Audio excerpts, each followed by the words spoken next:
It's not about the money. No, just kidding. It actually is. But your Minnesota Vikings general manager, adofo-mensah, has been doing some damn good work in free agency, bringing aboard Jonathan Grenard, Blake Cashman outside. How about that? As well as Andrew Van Ginkel. But the question is, how would this affect the Vikings salary cap? As the Vikings, they have the lowest payroll in the National Football League, but they are weathering the storm of void year dead cap hits from Danielle Hunter, Kirk Cousins, Marcus Davenport for some reason. But of course, everything is going to be fine because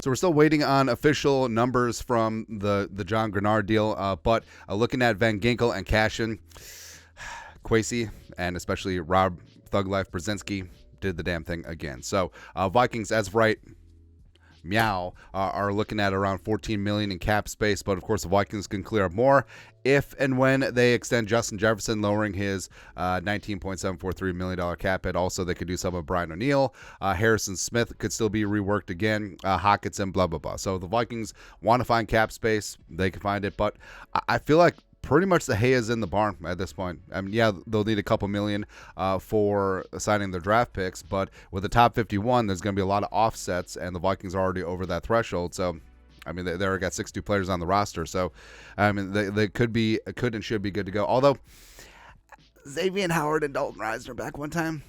We'll see. But with the Van Ginkel contract, so it was a 2-year, $10 million deal. 2-year, $20 million deal. $10 million average, which is tied for 32nd. Beep, bop, bop, bop, boop on the edge. Danielle Hunter, for reference, is number 4 in the league, and $13 million is guaranteed. $10 million of it is fully guaranteed.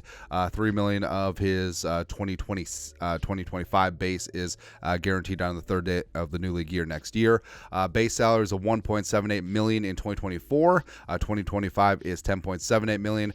4 void years were added on the back end of the deal. To $4.2 million was prorated over 3 years. So.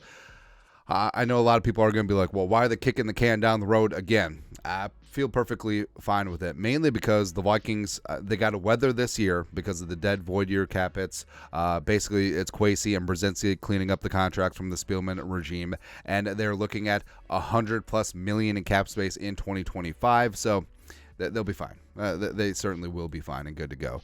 And the Vikings can dip after 1 year and say $5.8 million in cap space, $6.6 million dead, which is why, I mean, basically multi-year contracts are essentially 1-year deals around the league. But also his cap number for 2024 is only $3.4 million, so that's a damn good deal. For Cashman outside, how about that? So no void years added on his deal, but it's a 3-year, $22.5 million deal, $7.5 million average, making him the 16th highest paid off-ball in the league. $9.475 million is guaranteed, $7.75 million signing bonus. I feel like we need to get into the world where they just have whole numbers. Enough with the .475, .779, but 369, damn good time. Now, get out of here. Whole numbers from now on, man. In this economy, yes.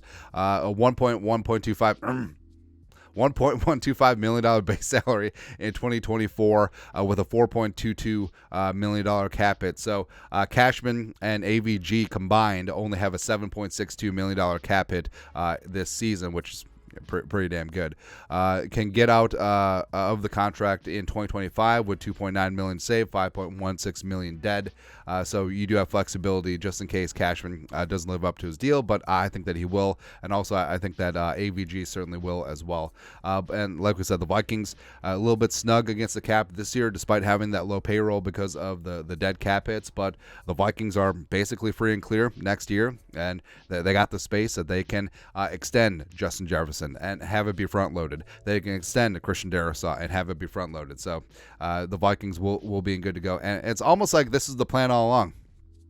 Keep that team competitive, and the Vikings were competitive over the last 2 years, but now turn the page. Kirko gone, Danielle gone, Kendricks gone, Thielen away gone, Dalvin gone. I mean, basically they've completely turned the page from the Spielman regime, Spielman era, and now drafted in the future franchise quarterback on his rookie deal.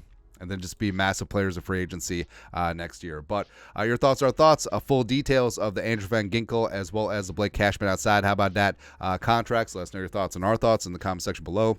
Subscribe for daily Vikings takes. Want to support the work? Put a little something in the Venmo. But till next time, Skull Production Value.